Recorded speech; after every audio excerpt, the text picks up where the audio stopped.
Pembahasan tentang zikir yang tersambung, zikir yang ada talakinya dari guru ke guru sampai kepada Nabi Shallallahu Alaihi Wasallam. Beliau lebih menekankan untuk melakukan zikir seperti ini, zikir yang tersambung, baik itu melalui thariqah, kita berbaiat dengan mursyidnya, ataupun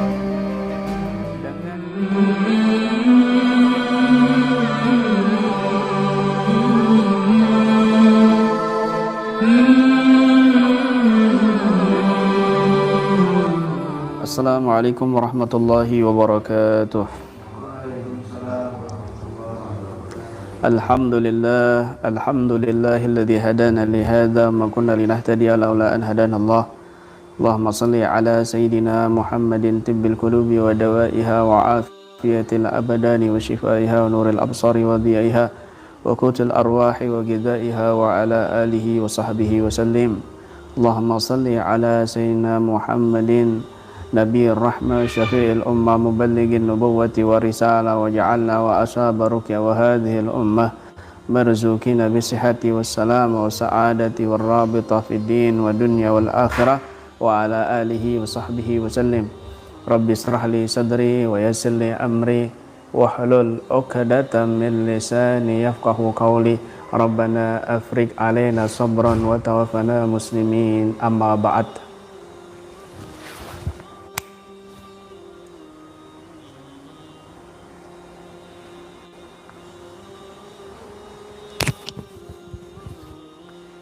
Qala al-musannif rahimallah wa nafa'ana bihi wa bi ulumihi fid dharain amin ya rabbal alamin.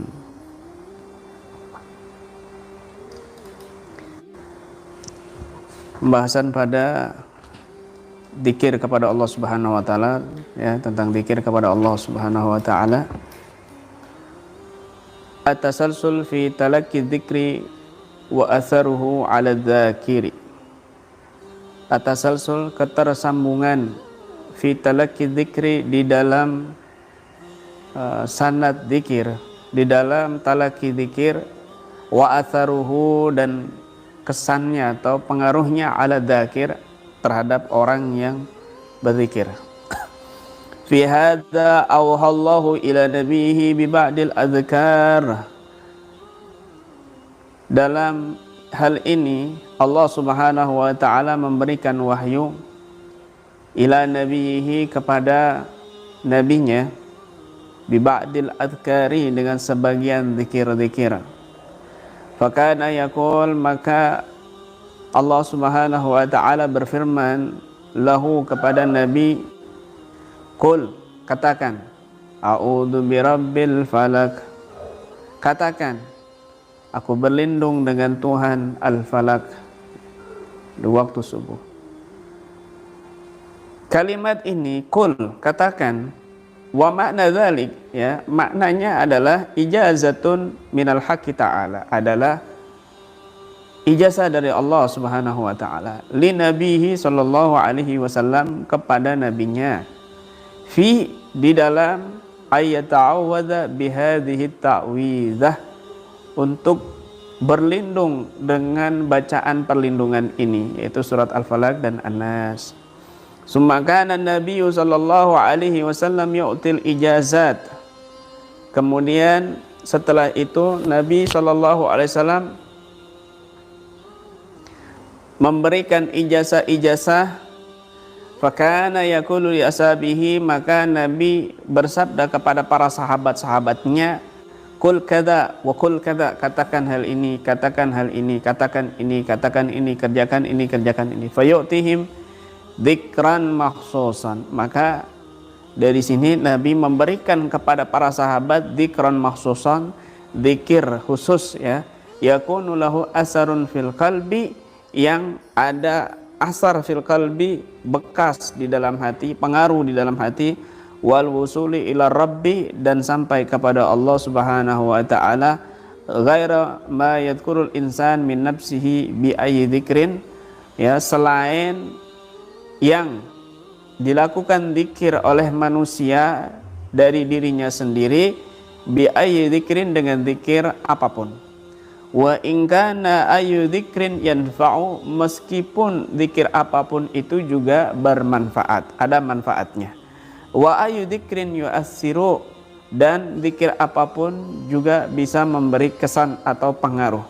Lakin dzikra, akan tetapi zikir bil makhsusi, yang dikhususkan, yang ditentukan, ala aidis salihina, atas tangan-tangan orang-orang soleh, wa alal ittisal bisanadihi, dan atas ketersambungan sanadnya, ilal wasilina ilallah, kepada orang-orang yang sampai kepada Allah Ta'ala, yu'assiru ta'siran khasan, itu mempengaruhi, bisa memberikan kesan, memberikan bekas pengaruh, ta'siran khasan, pengaruh yang khusus. Wa min huna ja'a anit tabi'ina, dari sini telah datang dari tabi'in, annahum kanu, mereka ini konon ya dahulu, yatlubuna minas sahabah, mencari kepada sahabat, akhdan makhsusan fil adkar wa ghairiha, satu pengambilan khusus di dalam zikir ataupun selain zikir, ya, ilmu, ibadah dan sebagainya. Summa tabi'un tabi'in wa tabi'ihim wa hakadha, kemudian diikuti oleh tabi'ut tabi'in dan seterusnya, tabi'ut tabi'in dan seterusnya, ulama-ulama kita sampai saat ini. Wa min huna, dari sinilah, dhahara, nampak, ba'da dzalika, setelah itu, ma yusamma bituruki, apa yang dinamakan dengan thariqah, wa ma yusamma bil adkari, dan juga apa yang dinamakan dengan zikir-zikir, wal hadrat, dan juga dinamakan dengan hadrah, wal aurat, dan juga dinamakan dengan wirid-wirid. Ila hadrati, ila hadrati, ila hadrati. Nah, di sini Al Habib Umar membahas tentang satu pembahasan yang tidak umum dibahas, ya, yaitu pembahasan tentang zikir yang tersambung, zikir yang ada talakinya dari guru ke guru sampai kepada Nabi Shallallahu Alaihi Wasallam. Beliau lebih menekankan untuk melakukan zikir seperti ini, zikir yang tersambung, baik itu melalui thariqah, kita berbaiat dengan mursyidnya, ataupun dengan guru-guru tarbiyah atau syekh-syekh futuh, yang mereka juga mendapatkan zikir wirid yang tersambung dari guru ke guru sampai kepada Nabi Sallallahu Alaihi Wasallam. Kenapa? Karena pengaruhnya lebih besar daripada zikir-zikir yang nggak ada ijazah sanadnya. Kadang kita tertipu ngambil kitab, buku, bacaan-bacaan, di situ ada zikir lalu kita amalkan. Atau kita cari-cari amalan-amalan dari kitab-kitab mujarobat dan lain sebagainya, tetapi melupakan zikir yang tersambung, meskipun itu hanya la ilaha illallah, meskipun itu hanya talqin, meskipun itu hanya tasbih, takbir, tahmid dan lain sebagainya.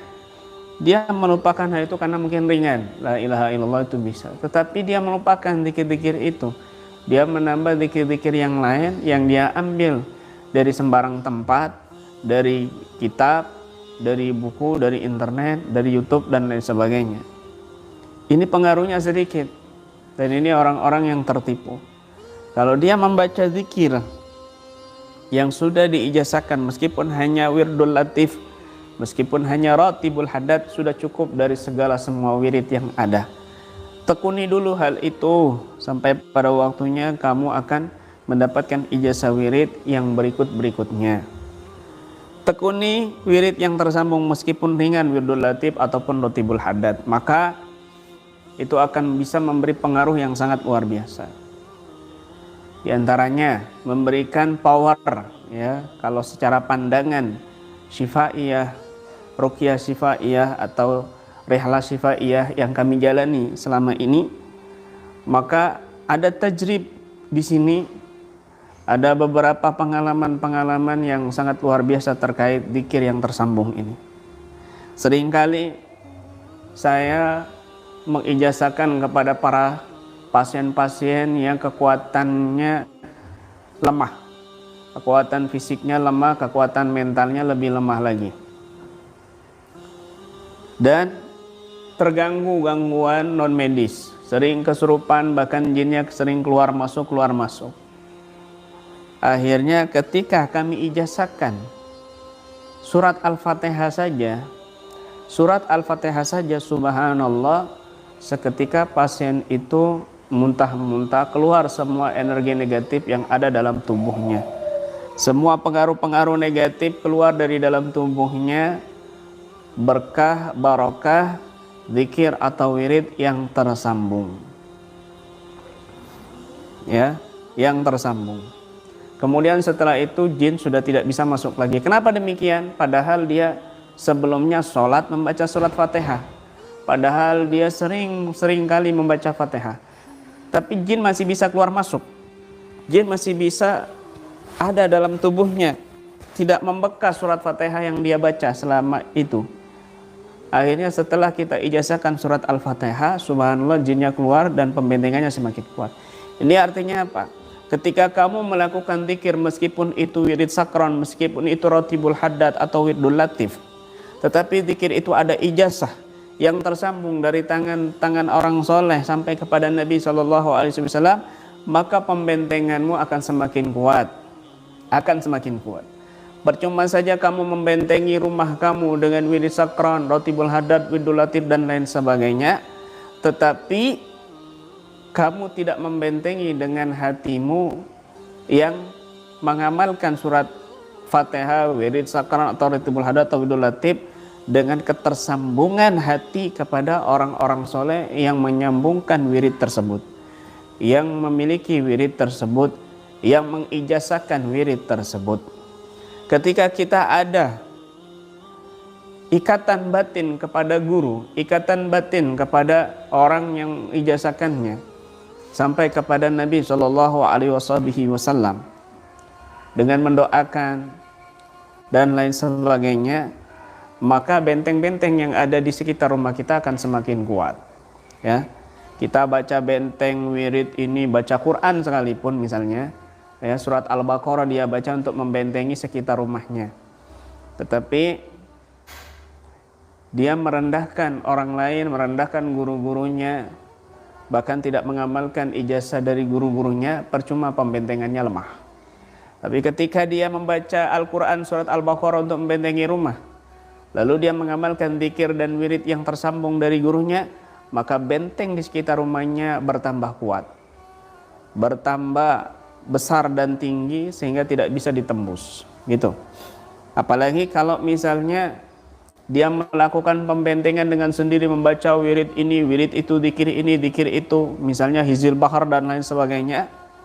Kemudian ada orang lain yang energi negatifnya masuk ke dalam rumahmu, maka energi atau serangan dari luar itu akan masuk melalui orang lain tersebut yang masuk ke rumahmu, atau mungkin keluargamu atau santrimu.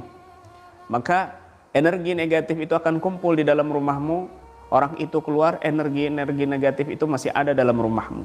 Terus demikian sehingga menumpuk, akhirnya menjebol pembentengan di sekitar rumahmu dan dirimu akan hancur babak belur dengan serangan-serangan energi negatif tersebut. Oleh sebab itu, pembentengan hati lebih kuat daripada pembentengan fisik. Kuatkan pembentengan hatimu kepada Allah Subhanahu wa taala dengan wasilah orang-orang soleh, orang-orang sodik, maka pembentengan sekitar rumahmu juga akan kuat. Allah Subhanahu wa taala berfirman dalam Al-Qur'an, "Wa kunu ma'as shadiqin." Wa kunu, dan hendaknya kalian ini ma'as shadiqin, bersama orang-orang shadik. Bersama orang-orang shadik. Orang-orang shadik seperti kisah-kisahnya yang saya jelaskan kemarin. Itu orang-orang shadik, orang-orang yang sungguh-sungguh benar di dalam menapaki jalan menuju Allah Subhanahu wa taala, ya. Kisah-kisah yang luar biasa kemarin yang saya jelaskan itu adalah orang-orang shadiq. Wa kunu ma'as shadiqin, hendaknya kalian ini bersama orang-orang shadiq. Ma'a di sini, ya, kalimat ma'a bersama itu memiliki dua makna. Ada ma'iyah hissiyah, ya, dan ma'iyah ma'nawiyah. Dua-duanya harus ada. Ma'iyah hissiyah, ya, kebersamaan secara fisik, dia senantiasa harus duduk-duduk bersama orang-orang soleh, pergaulannya dengan orang-orang soleh, sahabatnya dengan orang-orang soleh, majlisnya dengan orang-orang soleh, orang-orang sodik. Kenapa? Ada barokah memandang wajah mereka, ada barokah duduk bersama mereka, ada barokah zikir bersama mereka, ada barokah doa bersama mereka, mengaminkan doa-doa mereka. Ini namanya ma'iyah hissiyah, kebersamaan secara fisik. Dari kebersamaan secara fisik dia akan menuju kebersamaan secara maknawiyah. Apa kebersamaan secara maknawiyah? Yaitu tidak ada lain adalah rabithah, ketersambungan hati kepada mereka. Bukan cuma ketersambungan hati kepada mereka, tetapi berusaha mengamalkan manhaj mereka, mengamalkan sifat-sifat mulia mereka, akhlak-akhlak terpuji mereka, ditiru, dicontoh. Dia berusaha keras untuk mencontoh orang-orang soleh tersebut. Kemudian dia tidak lupa mengikuti mujahadahnya, zikirnya, doanya, talqinnya, dan lain sebagainya, sehingga keduanya ini ada, yaitu makna hissiyah, ma'iyah hissiyah, dan ma'iyah ma'nawiyah. Itulah yang Allah katakan dalam Al-Quran, wa kunu ma'as shadiqin, dan hendaknya kalian ini bersama orang-orang saleh. Kun ma'allah, kata Nabi, hendaknya kamu senantiasa berasa diri selalu bersama Allah. Fa illam tastati fakun ma'aman ma'allah. Kalau kamu nggak mampu berasa diri kamu ini senantiasa bersama Allah, maka kamu hendaknya bersama orang yang bersama Allah, yaitu orang-orang saleh, orang-orang shadiq. Inilah makna al-ihsan. An ta'budallaha ka'annaka tarah, fa in lam takun tarah, fa innahu yarak. Hendaknya kamu beribadah seolah-olah kamu itu melihat Allah. Kalau kamu nggak mampu, kamu ibadah melihat Allah. Nggak mampu, kenapa? Buktinya kita ibadah setelah ibadah masih berbuat dosa, masih suka bohong, masih suka menipu, dan lain sebagainya. Ini namanya ibadah kita yang kita lakukan tidak ada kesan kebersamaan bersama Allah. Kalau dia merasa dirinya itu bersama Allah, ibadahnya akan memberi bekas sehingga dia akan melakukan perbuatan taat. Kita nggak mampu melakukan itu. Ibadah seolah-olah menyaksikan Allah, musyahadah, maqam musyahadah ini tinggi. Maqam setelahnya yang lebih rendah yaitu fa illam takun tara fa innahu yarak. Kalau kamu ini tidak bisa melihat Allah, maka yakini dalam hatimu, rasakan dalam hatimu bahwa Allah melihat dirimu. Ini maqam muraqabah. Maqam muraqabah berasa dirinya dipandang dan dilihat oleh Allah Subhanahu wa taala. Maka dengan ini dia sudah melakukan al-ihsan. Bertahap dari muraqabah, ya. Nanti akan bertahap menjadi musyahadah. Merasa dirinya dipandang oleh Allah. Ini pun berat. Maqam muraqabah pun berat. Merasa dekat dengan Allah ini masih berat juga. Maka kita perlu wasilah. Wabtagu ilaihil wasilah. Dan carilah untuk menuju kepada Allah Subhanahu wa taala wasilah, perantara. Nah, perantara di sini, ya, banyak, yaitu dengan zikir yang tersambung kepada Nabi Shallallahu Alaihi Wasallam, dengan bimbingan seorang guru yang tersambung dari guru ke guru sampai kepada Nabi Shallallahu Alaihi Wasallam. Kenapa demikian? Karena Nabi SAW bersabda, ayu julasa ina khairun ya Rasulullah. Teman-teman duduk bagaimana yang baik yang harus kami lazimkan wahai Nabi, yang kami harus duduk bersama mereka, yang mana orang-orang itu? Man dzakarakumullahu ru'yatuh, yaitu orang yang kamu pandang wajahnya bisa mengingatkan kamu kepada Allah Subhanahu wa taala. Ketika kamu duduk sama mereka, bawaannya pingin ibadah. Ketika kamu bersama mereka, bawaannya itu pingin berbuat baik. Ketika kamu bersama mereka, bawaannya kamu tenang, mengingat akhirat, mengingat kematian. Maka lazimi orang-orang yang seperti itu, orang-orang yang kamu rasakan kesannya seperti itu, ya. Maka itu adalah wasilah kita menuju kepada Allah Subhanahu wa taala. Kalau sudah sampai ke maqam muraqabah, maka dia tidak butuh lagi wasilah ini semuanya. Tidak butuh lagi robito, dia akan naik kepada tingkatan musyahadah, yaitu menyaksikan kepada Allah Subhanahu wa taala. Nah, ilmul yakin, kemudian ainul yakin. Ainul yakin ini dia masih butuh wasilah. Kalau sudah sampai kepada anwar hakul yakin, maka dia sudah tidak butuh lagi wasilah ataupun robito. Nah, sudah sampai kepada Allah Subhanahu wa taala. Makanya penting zikir di sini. Ya. Penting di sini zikir yang sangat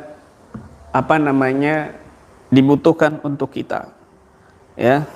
Bahkan setan-setan dan juga jin ini takut kepada orang yang berzikir kepada Allah Subhanahu wa taala. Ketika ada seorang soleh berkata, qala li syaitani, berkata setanku berkata kepadaku, dakhaltu fik wa ana misl jazur wal ana mislul usfur. Aku dulu waktu pertama kali masuk ke tubuhmu itu gemuk besar seperti gajah, tapi sekarang aku seperti burung pipit kecil. Walimadak, kenapa demikian, kata orang soleh itu bertanya kepada setan. Tudhibuni bidzikrillah ta'ala, kamu menguruskan tubuhku ini, badanku ini dengan senantiasa berzikir kepada Allah Subhanahu wa taala. Makanya perbanyak zikir supaya kita lebih kuat benteng kepada Allah Subhanahu wa taala. Terlebih zikir-zikir yang memiliki sanad ittisal, yang tersambung kepada Nabi sallallahu alaihi wasallam. Madumta murtabitun biwaliyin aw salihin aw bisanadin fa anta tahta rayatin la taskutu wa rayatin la tanhazibu. Kata Al-Habib Abu Bakar bin Ali Al-Masyhur Al-Adni, beliau mengatakan, selama kamu ini senantiasa tersambung, ada rabithah dengan seorang wali ataupun orang soleh ataupun dengan sanad yang tersambung, maka fa anta tahta rayatin la taskutu warayatin la tanhazimu. Kamu ini ada di dalam naungan bendera yang tidak akan pernah jatuh bendera itu dan tidak akan pernah musnah bendera itu. Artinya apa? Insya Allah terbimbing, insya Allah terselamatkan ketika kita memiliki guru yang tersambung atau sanad yang tersambung atau orang soleh. Ya, apalagi di zaman akhir seperti ini, maka jangan lepas dari orang-orang soleh. Ya. Jangan lepas dari orang-orang yang bisa membimbing secara ruhaniyah, batiniyah, sehingga kita akan selamat dari segala fitnah dan huru-hara di akhir zaman ini. Ya, itu penting sekali. Penting sekali. Ya, penting sekali. Makanya guru-guru kita ini, mereka ini ya, dari mulai sahabat itu yang diijazahkan oleh Nabi, lalu tabi'in setelah itu mencari para sahabat untuk mendapatkan zikir khusus. Yang bawahnya juga demikian, terus mencari ketersambungan zikir, terus ibadah juga demikian sampai kepada kita. Ya. Jangan sembarangan ngambil zikir. Ngambil zikir misalnya dari kitab apapun, meskipun itu kitab tafsir. Lalu kamu amalkan zikir tersebut. Terserah kamu amalkan. Meskipun itu dari kitab tafsir, ada satu amalan di situ faedah, kamu amalkan. Atau dari kitab mujarrabat, satu faedah di situ kamu amalkan. Ini berbahaya sekali. Kenapa? Kamu misalnya pusing terus ke obat, ke warung, beli obat pusing, dikasih obat pusing. Kebetulan yang jaga warungnya ini nggak paham masalah obat-obatan, akhirnya dikasih obat mencret. Nah, ketika kamu minum obat pusing, pusingnya tambah parah, tambah lagi penyakitnya, mencret. Nah, salah obat. Atau mungkin misalnya kamu dikasih obat pusing, nggak sembuh-sembuh penyakit pusingnya, ya, karena resepnya nggak tahu si penjaga warung tersebut. Atau mungkin kamu kejang-kejang, koma. Kenapa? Karena ternyata obatnya sudah kadaluarsa dan lain sebagainya. Itu kalau beli obat sembarangan, ya, beli obat sembarangan. Apalagi beli obat yang lewat misalnya, ya, zaman dulu kan ada orang penjual obat lewat itu kan. Nah, ini berbahaya. Beda lagi kalau kamu sakit ke rumah sakit, ke dokter. Dokter periksa, didiagnosa sama dokter. Oh, oke, ini penyakitnya begini. Akhirnya dikasih racikan, ramuan. Nah, ramuan, ini ada 3 obat. Yang pertama obatnya ini, ya, ini kamu minum 3 kali sehari, pagi, siang, dan malam. Dan yang ini antibiotik. Ya, kamu harus minum selama obat ini masih ada. Kalau sudah habis obat yang ini, ya, 3 kali sehari ini habis, kamu jangan minum. Kalau kamu berhenti minum antibiotik ini, kamu ulangin dari awal lagi. Kamu ulangi dari awal lagi, dan ini minum setiap malam sebelum tidur. Nah, maka dia ngamalkan terus sampai selesai semuanya. Alhamdulillah sembuh dan tidak tidak ada masalah. Tapi kalaupun kamu dapat dzikir yang sudah tersambung, ada sanad dzikir, misalnya baca wirid sakron, diijazahkan wirid sakron bacanya pagi dan malam, ya, habis subuh dan habis isya. Tapi kamu baca setiap sholat, jadinya 5 kali. Nah, ini, wah, biar tambah kuat bentengnya saya, maka saya baca wirid sakronnya setiap sholat. Ini ibaratnya sama kamu disuruh minum 3 kali sehari, tapi kamu malah minum 6 kali sehari. Kira-kira bagaimana? Apa tambah sembuh? Biar cepat sembuh saya. Sakitnya ini saya minum obat semuanya lah 1 botol misalnya. Nah, yang ada malah babak belur, mati kamu, kan begitu. Demikian juga ketika zikir, wirid yang sudah diijazahkan itu sekian-sekian, jangan dirubah, jangan ditambah. Jangan dirubah, jangan ditambah. Dokter lebih paham. Resepnya itu sudah terjamin. Jangan macam-macam.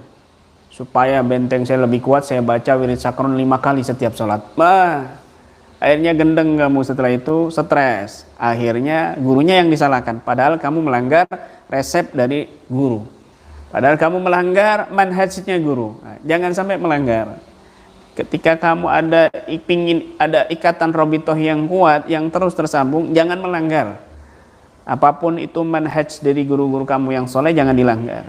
Ya, meskipun sedikit, jangan. Guru lebih paham. Ya, guru lebih paham. Kadang-kadang begitu. Kadang-kadang begitu. Dia sudah punya wirid yang ampuh luar biasa, tapi dia masih mencari yang lainnya. Mencari yang lainnya, keluar ke sana dan sebagainya. Padahal guru yang awal ini lebih paham daripada guru yang terakhir. Masya Allah. Makanya ada seorang santri, dia luar biasa kepada gurunya, punya hati yang bersih. Kemudian ada seorang bapak-bapak tua menghampirinya, pura-pura. Kemudian dia sedekah, dan dia, orang tua ini, yang peminta ini bicara kepada santri ini, aku ini Nabi Khidir. Kata santri itu, demi Allah, engkau mau Nabi Khidir ataupun siapapun, malaikat Jibril sekalipun, aku tidak akan berpindah dengan guruku. Akhirnya dia mendapat ilmu laduni dari Nabi Khidir, berkat dia mengutamakan gurunya daripada Nabi Khidir. Insyaallah. Kalau seandainya Nabi Khidir sedang menguji santri itu, kalau seandainya engkau Nabi Khidir, saya boleh ikut kepadamu, saya boleh berguru kepadamu, tertolak dari ilmu ladunnya Nabi Khidir, dan dia juga tertolak dari ilmunya gurunya. Hati-hati. Masya Allah, ini penting. Kenapa? Karena ketika kamu sudah mendapatkan guru, mursyid, tarabiyah, futu yang benar-benar, maka dia lebih paham aib-aib kamu. Dosis-dosisnya apa? Karena dia tahu penyakit kamu begini. Misalnya dokter A nih, kamu sudah langganan sama dokter A. Setiap penyakit dokter A ini yang selalu mengobatin kamu. Begini, arahannya gini, resepnya begini. Sudah bertahun-tahun, tiba-tiba kamu pindah ke dokter yang lain. Kemudian dokter yang lain nggak tahu penyakit kamu sebenarnya, akar masalahnya. Akhirnya dikasih obat, akhirnya ngawur, malah tambah parah. Harusnya kamu tetap lazimi dokter yang awal, bukan dokter yang kedua, begitu. Ini maksudnya di dalam thariqah tidak boleh berpindah kecuali atas izin. Itu maksudnya seperti itu, menghindari, bukan fanatik. Bukan fanatik, tetapi menghindari hal yang tidak baik terjadi kepada dirimu, terutama dalam agamamu. Hati-hati. Ya. Berbahaya sekali. Apalagi sampai menyakiti hati gurunya. Nauzubillah min dzalik. Wali pun tidak akan bisa merubah keadaannya sebelum dia minta maaf kepada gurunya yang soleh tersebut. Ya. Gurunya yang soleh tersebut. Cuma yang terpenting adalah kita banyakin doa kepada Allah Subhanahu wa taala agar Allah menemukan kita kepada pembimbing yang benar-benar, pembimbing yang sungguh-sungguh, pembimbing yang soleh, yang tersambung kepada Nabi SAW, dan perbanyak sholawat. Ketika seorang berdoa dan memperbanyak sholawat, Allah akan menemukan dia kepada guru yang tepat, mursyid yang tepat. Kenapa? Karena di kitab Kifayatul Adhiyah sudah dikatakan jauh-jauh hari bahwasanya ya'dimul murabbuna fi akhir zaman. Di akhir zaman ini sulit mencari murabbi atau mursyid yang sungguh-sungguh. Wa yasir ma yusir ilallahi wa yasiru ma yusil murid ilallahi ta'ala illa kasratu shalah ala Nabi sallallahu alaihi wasallam. Dan nanti di akhir zaman ini, ya, sekarang ini justru yang bisa menyampaikan dirinya kepada Allah Subhanahu wa taala itu adalah perbanyak sholawat. Lianna sholawat as-silah ilallah wa ilan nabi. Sholawat itu adalah penyambung kepada Allah dan penyambung kepada Nabi sallallahu alaihi wasallam. Makanya sulit sekarang mursyid-mursyid kita lihat tidak mendalami ilmu fikihnya, tidak mendalami bahkan ilmu tasawufnya. Padahal thariqah ini sangat dominan berkaitan dengan ilmu tasawuf. Tetapi justru si mursyid ini nggak ngerti ilmu tasawuf, cuma dari akarnya saja. Ilmu yakinnya saja tidak dikuasai. Ilmu yakin yang dasar ini, dasar ilmu yakin, mengetahui, mendalami, melaksanakan, itu ilmu yakin. Belum ainul yakin dia, tetapi sudah diangkat menjadi seorang mursyid. Seorang mursyid itu sudah menguasai ilmu yakin dan ainul yakin. Bila perlu anwar hakul yakin, cahaya hakul yakin. Ini sudah ada pada dirinya. Makanya sulit mencari mursyid yang seperti ini. Mursyid kadang-kadang karena bapaknya mursyid, bapaknya meninggal, anaknya diangkat menjadi mursyid padahal belum layak jadi mursyid dan lain sebagainya. Ya, ini sangat banyak kita temui. Kadang-kadang mengakui dirinya mursyid, cerita ke para jamaahnya begini kewalian-kewalian orang lain, tanpa menyebutkan si wali tersebut, akhirnya orang-orang menyangka itu adalah kewalian dirinya yang bercerita. Ini penipuan yang sangat luar biasa. Hati-hati ya, di zaman akhir ini jangan yang seperti itu. Makanya kalau ada seorang mursyid, ya, seorang guru, ustadz, kiai, ya, kamu temui dia banyak berbicara tentang karomah. Lalu dia banyak berbicara tentang memuji dirinya, tinggalkan guru tersebut. Saya ini Masya Allah dengan barokah zikir itu, saya itu begini-begini. Saya ini barokahnya Rotibul Haddad. Saya ini Masya Allah terselamatkan begini-begini. Tapi Alhamdulillah, orang yang kalau nggak sampai kepada Allah itu nggak mungkin seperti itu. Ya, jadi Alhamdulillah saya ini seharusnya saya ini mati, tapi Alhamdulillah Allah kasih keselamatan. Ya itulah fungsinya orang yang memiliki kedekatan kepada Allah. Kalau ada orang-orang yang seperti itu, tinggalin orang itu. Sekali lagi, tinggalin orang itu. Kenapa? Karena dia pingin dipuji, dia pingin dianggap sebagai mursyid ataupun seorang yang memiliki keistimewaan. Ya. Jangan tinggalin yang seperti itu. Cari guru-guru yang lurus-lurus saja. Jangan cari guru-guru yang banyak bacot. Jangan cari guru-guru yang banyak omong. Cerita ke sana, cerita karomah. Diajak ziarah kubur, ini karomahnya begini. Diajak ziarah ke makam-makam, ini karomahnya si wali ini begini-begini. Tapi mujahadahnya dilupakan. Bagaimana ulama-ulama, kiai-kiai, habib-habib, wali-wali itu yang diziarahi, bagaimana ibadahnya? Bagaimana mujahadahnya? Bagaimana ilmunya? Bagaimana proses dia itu dekat kepada Allah Subhanahu wa taala, itu nggak pernah dibahas. Nah, jangan. Orang-orang model seperti itu tuh banyak. Ya, orang-orang model seperti itu banyak sekali. cerita begini, apalagi terang-terangan ceritain dirinya, terang-terangan menyebutkan dirinya. Aduh, ini tinggalin, orang-orang yang seperti itu tinggalin, jangan didengarkan, jangan didekati. Kenapa? Dia ini sudah tersesat dengan setan, kamu nanti dibimbing sama setan. A'udzubillah min dzalik. Masya Allah, Masya Allah. Ya, cari orang-orang yang soleh, yang dia itu rendah hati, yang dia ini selalu melihat dirinya itu kekurangan, selalu melihat dirinya itu penuh aib. Masya Allah. Saya pernah datang ke Banyuasin, ya, pelatihan ruqyah. Di sana orang-orang ahli thariqah juga. Mursyidnya pun saya kenal dari Jember. Kemudian setelah itu dia menunjukkan kepada saya satu karangan bukunya, namanya Dzikir Qalbiyah. Dari judulnya saja ini sudah salah, Dzikir Qalbiyah. Kalau udah makan Dzikir Qalbiyah itu harusnya Dzikir Qalbiyun. Adzikru al-qalbiyu, harusnya begitu. Dia nulisnya Dzikir Qalbiyah. Ini naatnya sudah salah daripada aturan nahwu. Kemudian dia menunjukkan kepada saya dalam-dalamnya, dan di situ ada tanda tangan ulama-ulama Palembang, nggak tahu ulama-ulama yang mana. Kemudian tunjukkan kepada saya, bilang bagus sudah.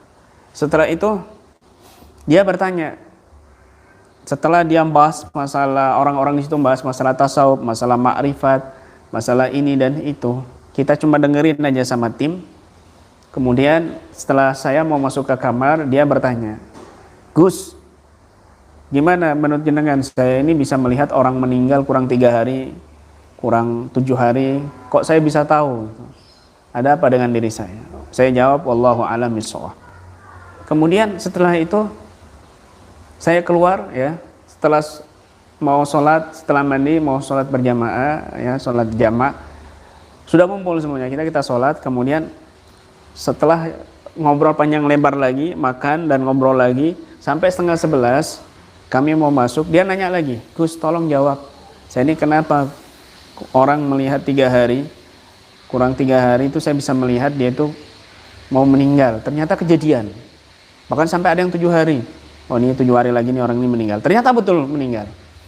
Langsung jiwa muda saya keluar, agak sedikit emosi. Langsung saya tunjuk dia, itu loh sebelah pinggang kamu, yang ngasih tahu kamu itu dari nenek moyang kamu, dia ngambil dari Laful Mahfud. Tiba-tiba mukanya merah, kemudian dia keluar rumah, dia muntah-muntah. Disaksikan tim KBRA Palembang, mungkin mereka ini menyaksikan, menonton video ini. Subhanallah. Setelah itu paginya dia tidak ikut ke dalam, ikut pelatihan, karena dia sebenarnya ketua.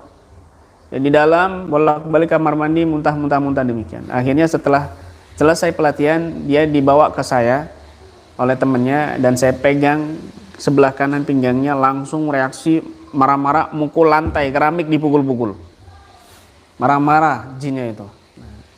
Ini kan aib, ini aib. Dia ambisi pingin jadi mursyid sampai bikin-bikin buku, mengumpulkan para jamaah dan lain sebagainya, tapi dirinya ada jin saja nggak tahu, apalagi ada setan di hatinya. Jin saja yang tingkatan rendah daripada setan dia nggak tahu, bagaimana dengan setan di hatinya, bisikan-bisikan, mungkin dia nggak bisa tahu. Kenapa dia sampai menulis Dzikir Qalbiyah dan lain sebagainya. Mudah-mudahan beliau mendengar ya video ini, dan insya Allah bisa diperbaiki. Jangan ambisi ingin mengeluarkan jin setan dari orang lain, tapi jin dan setan di hatinya tidak bisa dia keluarkan. Ini tertipu. Mudah-mudahan Allah hindari diri saya dari sifat yang seperti itu. Amin ya rabbal alamin. Makanya berbahaya sekali. Loh, kok saya bisa tahu? Apa saya kasab? Apa saya firasat? Bukan, itu tajribiyah namanya.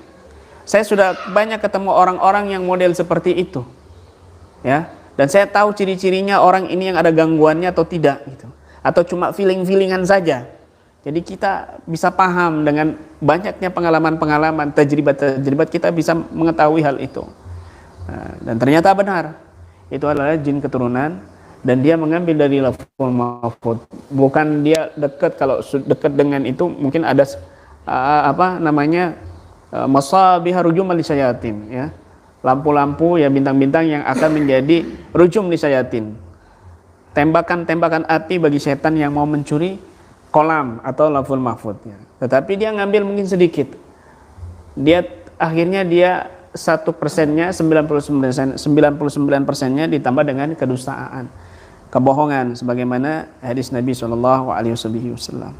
Nah, oleh sebab itu, ya, perbaiki hati kita, jaga hati kita. Oleh sebab itu, makanya di ruqyah ini, ya, terapi jasmani dan olah hati.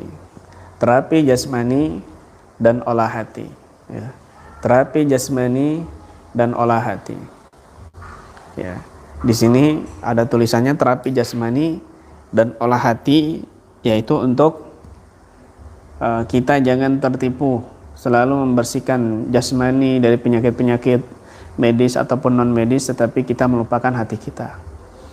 Jangan. Ya. Dan untuk membersihkan hati ini perlu kita dapat bimbingan atau tarbiyah dari guru-guru yang sudah sampai kepada Allah Subhanahu wa taala, tersambung.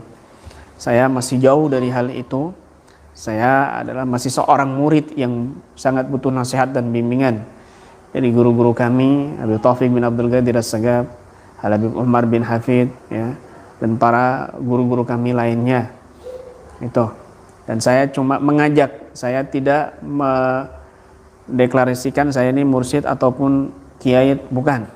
Tetapi saya mengajak antum semuanya, ya, panjenengan semuanya, ayo sama-sama kita sama-sama memiliki guru yang tersambung. Saya mau ngajak jenengan, saya mau ngajak bersama-sama untuk memiliki guru. Tidak harus guru saya, tapi banyak di luar sana guru-guru orang soleh yang sangat luar biasa, yang juga sama sampai kepada Allah Subhanahu wa taala dan memiliki ketersambungan dari guru ke guru ke guru sampai kepada Nabi Shallallahu alaihi wasallam. Dan saya wasiatkan untuk berguru dengan para habaib, karena mereka memiliki ketersambungan nasab dan sanad. Ketersambungan nasab kepada Nabi Shallallahu alaihi wasallam dan ketersambungan guru sanad kepada Nabi Shallallahu alaihi wasallam. Dua kemuliaan yang sangat luar biasa. Jadi guru dari kalangan dzurriyyah Nabi Habib yang soleh, yang benar, yang lurus, Ahlus Sunnah wal Jamaah, maka insya Allah kita lebih terjamin, ya, lebih bisa terselamatkan, karena mereka adalah perahunya Nabi Nuh, ya, kasafinatin Nuh, seperti perahunya Nabi Nuh. Mereka yang naik akan selamat dan mereka yang tidak naik akan celaka, ya. Naudzubillah min dzalik. Mudah-mudahan ini bermanfaat, nasihat yang singkat untuk pribadi saya khususnya dan umumnya bagi yang menyimak video ini, pengajian ini. Insyaallah kita akan lanjut besok, masih masalah zikir, ya, dan masalah yang lain-lainnya di sini sangat penting sekali kita ketahui. Dan besok akan, setelah zikir, akan pembahasan masalah at-takhalli an sifatil madmumah, bagaimana cara membersihkan sifat-sifat yang tercela, akan dijelaskan oleh Habib Umar di sini.